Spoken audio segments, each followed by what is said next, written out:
हज़रत सैयदना अमीरुल मोमिनीन इमामुल मुत्तकीन खलीफातुर रसूल सैयदना व मौलाना उमर बिन अल खत्ताब फारूक आज़म अलैहिस्सलाम व रज़ियल्लाहु तआला अन्हु, आपका कबूल इस्लाम का जो वाक़या है आप लोगों ने कई बार सुना है, और उसका एक कॉन्सेप्ट और तसव्वुर जो है वो सारा ये बनता है उस वाक़े से कि आप पहले कबूल इस्लाम से पहले बहुत खिलाफ थे, रसूल पाक के मुखालफत करते रहे थे और हत्ता के फिर जानी दुश्मन बन गए। जो वाक़े से कॉन्सेप्ट बनता है कि फिर कहने लगे ठीक है मैं जाके ये काम करता हूँ, और तलवार लेके रसूल पाक की तरफ चले गए। आपकी तबीयत मुबारका में ये चीज कबूल इस्लाम से पहले ही थी कि हक सर बुलंद हो और बातिल झूठ जो है वो ज़ेर हो, खत्म हो जाए। इस जज्बे के तहत आप उठे। वो रसूल पाक के खिलाफ नहीं जा रहे थे, वो उस वक्त अपनी दानिस्त में अपने हिसाब से बातिल के खिलाफ जा रहे थे। आप जब रास्ते में गए और वो एक सहाबी आपको मिले, उन्होंने कहा जनाब उमर पाक कहाँ जा रहे हैं? उन्होंने कहा जी मैं तो ये काम करने के लिए जा रहा हूं। आप जलाली कैफियत में थे। उन्होंने कहा जनाब पहले अपने घर जाएं, अपनी बहन को तो जरा देखें, वो भी इस्लाम कबूल कर चुकी हैं, और ये भी इंसाफ का एक तकाजा है कि पहले अपने घर के मामला ठीक किए जाएं, फिर दूसरों की सलाह की जाए। अब आपने ये नहीं कहा भाई मैं बहन को तो बाद में देख लूंगा, पहले मैं वो काम तो करके आऊं ना। ये नहीं सोचा, कहा कि अच्छा, यानी आप जिस नीयत से गए थे कि मैंने बातिल को ज़ेर करना है, तो सोचा कि पहले मैं अपनी बहन को तो इससे पाक करूं। आगे ना इंसाफ वाली बात, जो तबीयत में इंसाफ पसंदी थी वो इस दलील से, इस मरहले से भी पता चली। आप अपने घर चले गए, अपनी हमशीरा के घर गए रज़ियल्लाहु तआला अन्हा। आपने जाकर कहा बहन क्या हो रहा था यहाँ? तो वही बात उन्होंने कहा जी पहले तो वो घबरा गई क्योंकि देखा कि हमारे भाई, और पता था हमारे भाई की क्या कैफियत है, क्या आलम है, उनका रोब और दबदबा इतना था। पहले भी उन्होंने थोड़ा सा छुपाया कि नहीं नहीं ऐसी कोई बात नहीं थी। आपने फरमाया मैंने सुना है। आपने फरमाया आपकी उन कागजात पर नजर पड़ गई जो उन्होंने छुपा दिए थे, जिसपे कुरान की कुछ आयात लिखी हुई थी। आपने फरमाया दिखाओ ये क्या है? उन्होंने कहा जी फिर आपकी, वो भी आपकी बहन थी। अब यही जज्बा उनमें भी था, वो बहादुरी और वो दलेरी उनमें भी थी। अब उन्होंने कहा कि अच्छा अब ये नौबत आ ही गई है। कहा भाई फिर आपको मैं हाथ नहीं लगाने दूंगी इसको, क्योंकि ये अल्लाह का कलाम है, आप नहीं इसको हाथ लगा सकते।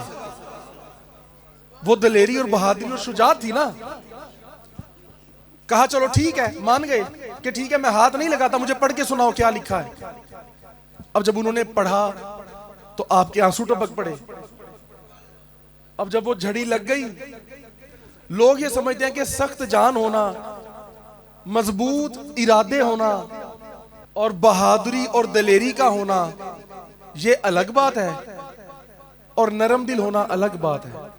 कि जिसमें जो बहादुर होगा वो नरम दिल नहीं होगा, शायद वो तो बड़ा सख्त होगा। नहीं नहीं, ये सारी सिफात अच्छी हैं, ये सारी अल्लाह ताला की अता करदा सिफात होती हैं, और फारूक आजम में ये सारी सिफात पहले ही मौजूद थी, पहले से मौजूद थी। अच्छा अब आप रो पड़े। अब आप ये बताएं कितने लोग हैं मुसलमान अपने आप को मोमिन समझने वाले, कितने लोग हैं जो कुरान सुन के रोते हैं? कोई नजर आता होगा? कोई ऐसे ही है या नहीं?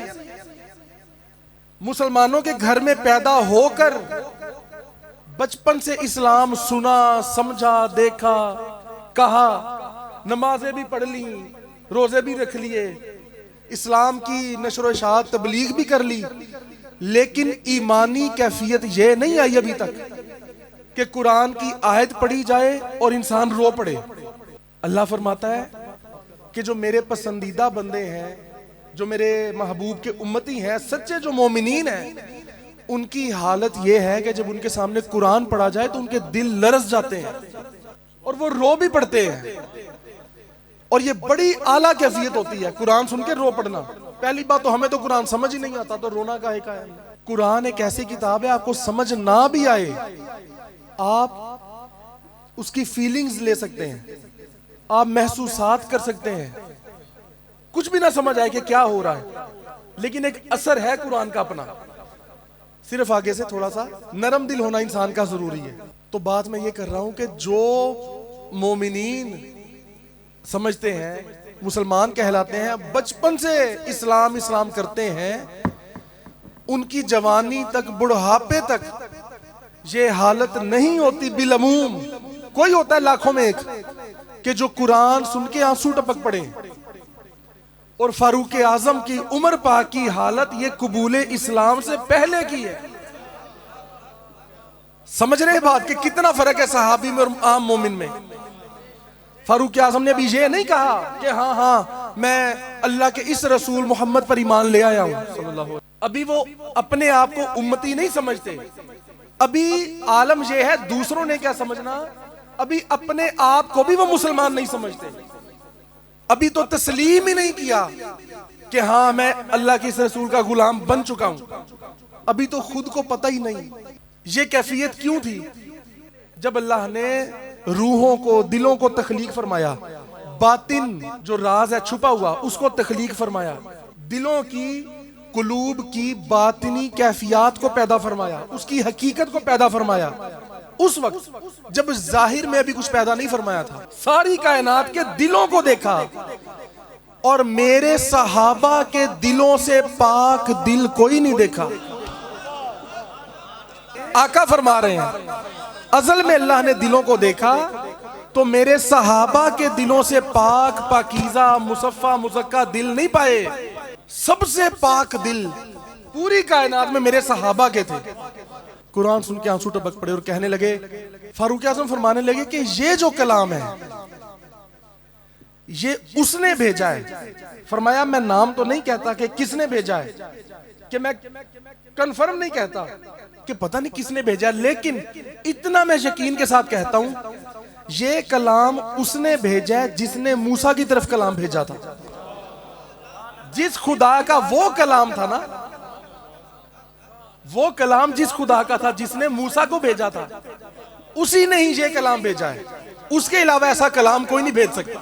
और आप रो पड़े और खुश हो गए, कहने लगे चलो फिर आप उतनी तेजी के साथ, शिद्दत मोहब्बत के साथ उस कैफियत में चले रसूल पाक की तरफ। जब दरवाजे पे आए, दरवाजा खटखटाया तो एक सहाबी ने देखा। उन्होंने कहा, जब देखा कि आगे उमर खड़े हैं, अब क्योंकि आपका रोबो दबदबा तो पहले ही था, कहा भाई दरवाजे पे उमर आ गए। एकदम अंदर बताया चंद सहाबा और नबी पाक जलवा फरमा थे। हजरत अमीर हमजा उठे, असदुल्लाह व असदुर रसूल, अल्लाह का शेर और रसूल का शेर। फरमाने लगे फिर क्या हुआ, उमर आ गया तो? पता था ना, अपने आप का भी पता था ना। फरमाया आने दो उमर को, मैं देखता हूं। अब एक जाहिरी आलम भी ये था, वो अपने जज्बे से उठे कि उमर आ गया है, कोई बात नहीं, आने दो। इधर भी अल्लाह का शेर है, अल्लाह का रसूल का शेर इधर है। और ये नहीं पता था कि उधर भी तो मुराद रसूल ही आ रहा है, वो भी अल्लाह का चुना हुआ बंदा आ रहा है। जब दरवाजा खोला, उमर आगे आए, हजरत अमीर हमजा रास्ता रोकने लगे। रसूल पाक ने फरमाया आने दो, आने दो उमर को। कि रसूल पाक को पता था किसी इरादे से आ रहे हैं। कहा अच्छा इसी इरादे से आ रहे हैं? कहा हाँ। कहने लगे अशहदु अल्ला इलाहा, मैं गवाही देता हूं, मैं गवाही देता हूं कि अल्लाह एक है। या रसूलल्लाह, जो आप कहते हैं ना अल्लाह एक है, वो खुदा एक है बस। मैं गवाही देता हूं अल्लाह एक है, और मैं गवाही देता हूं मोहम्मद अल्लाह के रसूल हैं सल्लल्लाहु। हुजूर ने फिर गले लगा लिया, सुभान अल्लाह, अल्लाहु अकबर। फिर इमामुल आशिकीन, हबीबे रसूल, अमीरुल मोमिनीन, इमामुल मुत्तकीन, खलीफा अव्वल ने आके मुबारकबाद दी। सिद्दीक अकबर मुबारकबादें देने लगे, बाकी सहाबा मुबारकबाद देने लगे। आपकी फिर कैफियत का आलम यह था, क्योंकि सहाबा अभी अलल ऐलान नशर व इशाअत नहीं करते थे। कितने अरसे में नबी पाक खुद और सिद्दीक अकबर पहले उनको टटोलते थे, देखते थे कि यार ये बंदा इस्लाम कबूल करेगा या नहीं, इसमें ये हालत है या नहीं, ये ना हो कि अभी मुखालिफ बढ़ जाए। हिकमत से काम लेते थे। और अभी चंद एक सहाबा हुए थे, 39 लोग अभी तक ईमान लेके आए थे। जब उमर फारूक आजम ने देखा, कहने लगे या रसूल अल्लाह, क्या हम जो ये काम करते हैं ये कोई गलत काम है? कहा उमर तुम्हें तो पता है ये तो बिल्कुल हक है। तो कहा या रसूल अल्लाह, जहां सब लोग मशवरे दे रहे हैं कि हम ऐसे नशरोशात करते हैं, ऐसे करते हैं, ऐसे करते हैं, हिकमत अमली अपना रहे हैं, तो या रसूल अल्लाह एक मशवरा मैं भी देना चाहता हूं। फरमाया हाँ कहो। या रसूल अल्लाह, ये जो हम काम करते हैं, क्या ये जो इस्लाम है ये सही दीन नहीं है? कहा बिल्कुल सही है। कहा जी हक नहीं है? कहा हक है। कहा या रसूल अल्लाह, फिर हम छुपते क्यों हैं? ये जो सहाबा मशवरे दे रहे हैं ये छुप छुप के क्यों बात हो रही है? जब हक ही है, बातिल नहीं है, तो डर किस बात का हमें? या रसूलल्लाह, मैं जो आ गया हूं, दोस्तों को, अपने सहाबा को तसल्ली दी कि भाई उमर आ गया है, अब डरना नहीं। कहा या रसूलल्लाह, अगर हम हक पे हैं और हम हैं तो हम फिर अलल ऐलान कहेंगे, अब से डरना नहीं हमने। कहा या रसूलल्लाह, चलें नशर शाद करते हैं, निकलते हैं गली में। फारूक आजम बड़े जर्री बहादुर दलेर थे ना, अब आपकी बहादुरी से सहाबा को और हौसला बढ़ गया। कहा चलो फिर बाहर चलते हैं। हजूर ने फरमाया हाँ बिल्कुल ठीक है, ये ठीक है, इसके मशवरे पे अमल होगा आपसे। अब बाजुओं में डाले बाजू, एक बाजू यूं एक बाजू यूं, और अर्ज करने लगे सहाबा, या रसूलल्लाह, अब हमने क्योंकि कुफार के सामने अलल ऐलान निकलना है, मुशरिकीन के सामने, या रसूलल्लाह आपकी जान सिर्फ आपकी जान नहीं है, आप तो जाने कुल आलम है, और जान है तो जान है। या रसूलल्लाह, आपने अगली लाइन में खड़े नहीं होना। अर्ज करने लगे, या रसूलल्लाह, आगे हम खड़े होंगे, आप हमारे पीछे हैं। अगर सहाबा ने मशवरा किया कि यार अगर किसी ने कोई ऐसी हरकत की, कोई किसी ने पत्थर उठा के मारा या किसी ने कोई ऐसी है, तो यार रसूल पाक तक वो बात ना आए, वो हमें लगे। कहा या रसूलल्लाह, हमारे साथ आए लेकिन आगे नहीं। एक तरफ से आया अमीर हमजा सदुल्लाह सदुर रसूल, अल्लाह का और रसूल का शेर अमीर हमजा तशरीफ लाए। एक तरफ से मुरादे रसूल अमीरुल मोमिनीन हजरत उमर फारूक आजम आए, हुजूर के साथ सिद्दीक अकबर आए, कई सहाबा आए। एक जमात बनाई, बाजुओं में डाले बाजू और निकले सड़क पर। अब बढ़े तो ऊंची ऊंची आवाज से कहने लगे, ला इलाहा इल्लल्लाह, सुन लो अल्लाह एक है, वो वाहिद है, वो एक है, वो यकता है और कोई माबूद नहीं है। इस तरह के कलिमात, नारे ऊंची ऊंची आवाज से लगाने लगे जानबूझकर। क्यों? आज मकसद ही ये था निकलने का कि आज डटकर अलल ऐलान ये बात करनी है। अब दूर से कुफार ने देखा, जो सरदाराने कुफार थे कुछ, उन्होंने देखा। एक कहने लगा, चलो यार इनको तो रोको जरा, इनको आज ही रोक लो वरना फिर ये रुकेंगे नहीं। इनके हौसले इतने बुलंद हो गए, कुफार को परेशानी हो गई। यार इतना हौसला बढ़ गया कि पहले तो हमारे से छुपते थे, अब अलल ऐलान शुरू हो गए, चलो इनको जरा जंग करें।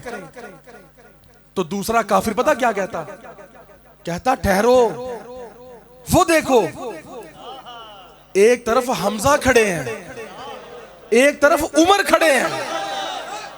अब इनसे लड़ने की बेवकूफी तो कोई बेवकूफ ही करेगा, आगे ना जाना। अब वो देखो गौर से, रसूल मोहम्मद के साथ अबू बकर तो हैं, लेकिन आज ये भी गौर करो, इस तरफ हमजा भी खड़े हैं और इस तरफ उमर बिन खत्ताब भी खड़े हैं। आज टक्कर ना लेना, बस हट जाओ, यहीं से वापस हो जाओ। उस दिन से सहाबा के दिल और शेर हो गए।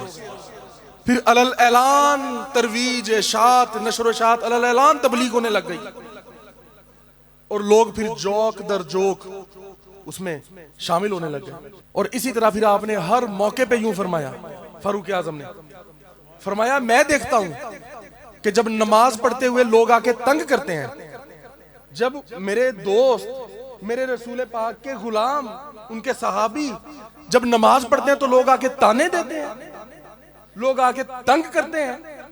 आज फरमाया तुम नमाज पढ़ो, मैं खड़ा होता हूं, मैं बाद में पढ़ूंगा, मैं देखता हूं कौन आता है। आज बैतुल्लाह का तवाफ नहीं करने देते।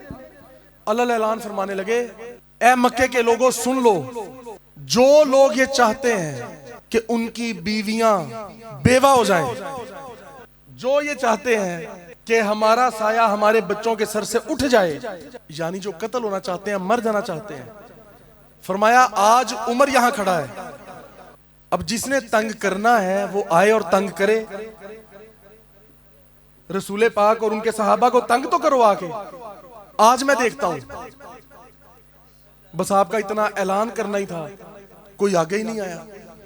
आपकी आवाज में ऐसी गरज थी, ऐसा रोब था, जिससे सारे कुफार डरते थे, शयातीन डरते थे। और वही फरमाया ना, ख्वाह वो इंसानों में हो शयातीन या जिन्नात में हो, उमर से सब डरते हैं, सब डरते हैं। इसीलिए आज भी उनका तज़किरा करने से घबराते हैं। कई लोग ऐसे हैं, कई फिरकों में लोग ऐसे हैं कि नहीं नहीं नहीं, उमर पाक का तज़किरा नहीं करना। क्यों? फरमाया उनसे डरते जो हैं। और ये भी एक डर की निशानी होती है, बुज़दिली की निशानी होती है कि जानबूझ के बुरा भला कह दो, साइड पर होके अपने मजमे में बैठ के गालियां दे दो, बुरा भला कह दो। क्यों भाई, किस बात का डर है? जिसको डरना हो वो तो साफ दिल से खुल के चलता है।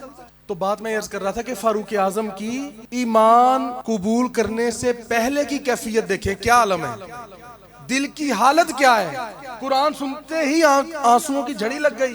ये बहुत ही आला ईमानी कैफियत है। और यही आका ने फरमाया था कि मेरे सहाबा के दिल पूरी कायनात में सबसे पाक दिल हैं। आपके आने से सब कुछ अलल ऐलान हुआ, खुलकर हुआ। फिर इस्लाम हक सर बुलंद हो गया। और हुजूर ने दुआ क्या फरमाई थी? या अल्लाह, उमर से इस्लाम को इज्जत दे दे।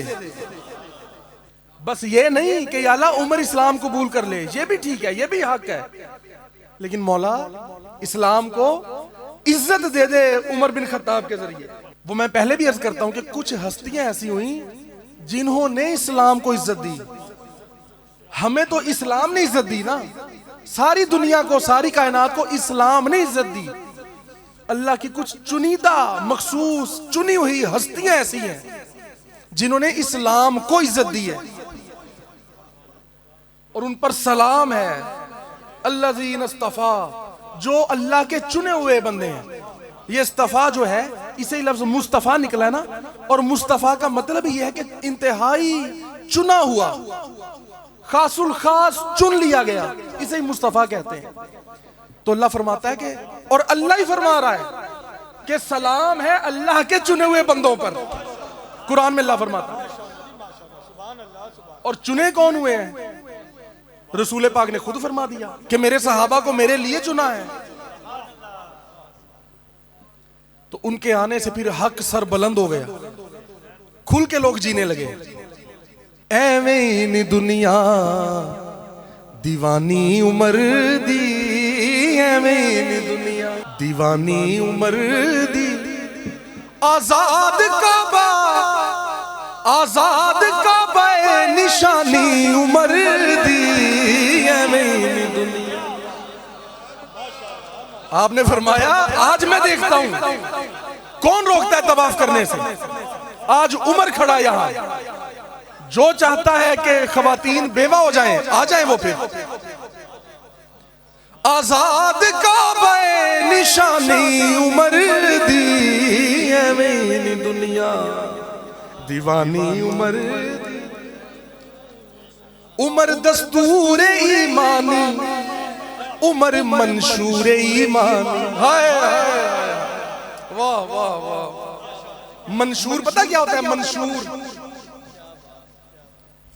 आसान सादगी से समझाता हूं। ये सरकार ने जब वोट देने का ऐलान फरमाया कि वोट किसको देना है, तो एक लिखी हुई चंद बातें दी थी ना, कि वो बेनमाजी ना हो, कातिल ना हो, बत्ताखोर ना हो, शराबी ना हो, ये वोट देने के लिए जो मंशूर दिया, जो एक हदूद और ज़वाबित कवानीन दिए, जो बातें अहम ध्यान में रखने के लिए दी, उसे मंशूर कहते हैं, उसे मंशूर कहते हैं। उमर दस्तूर ईमानी, उमर मंशूर ईमानी। ईमान का असल मंशूर जो है फारूक आजम। इसलिए तो बड़े बड़े अपने आप को मोमिन कहने वाले जो फारूक आजम का नाम नहीं लेते, वो मोमिन नहीं, चाहे अपने आप को मोमिन समझे। क्यों? उमर मंशूर ईमानी। आजाद का बे निशानी उमर दी, अमीन दुनिया दीवानी उमर दी। उमर दस्तूर ईमानी, उमर मंशूर ईमानी। हैवान सोहने उमर नू मने दिन, अफसोस इंसान हक अले। हवावा भी जिस दे अमर नू पूछे दिन। हवाएं भी जिसके पैगामात को पहुंचाती हैं। चिट्ठी मने दे पानी उमर दी, हवावा भी जिस दे अमर नू पूछे दिन।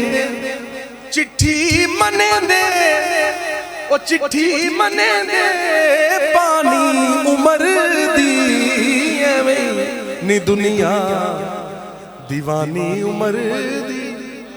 लोगो उमर फारूक जवाने, आमद ते जिस दी गूंजी अज़ान। आमद ते जिस दी गूंजी अज़ान। आशिक अलावन इश्क दी ज़बान। फारूक आज़म, अब वो शेर है ना, जिसने हक और बातिल में पहचान दी। अच्छा, कई ये पढ़ते हैं कि जिसने हक और बातिल में पहचान की नहीं, कर तो और भी बहुत लोग रहते हैं जिनमें सिफत फारूकियत आती है, वो हक और बातिल की पहचान कर लेते हैं। वो है फारूक आजम। उन्होंने पहचान सिर्फ की नहीं, पहचान दी है। उनके पहचान देने की वजह से तो आज हम लोग पहचान कर पाते हैं फारूक आजम जो है। और अल्लाह ने हमें मुर्शिद भी सिद्दीक अल फारूक अता फरमाए। सिद्दीक अल फारूक। अल्लाह ताला हमें इन हस्तियों का सदका अव्वल व आखिर ज़ाहिर व बातिन खैर अता फरमाए। वक्ते नज़ा भी बस अल्लाह रसूल की मोहब्बत के तराने लबों पे जारी होने चाहिए।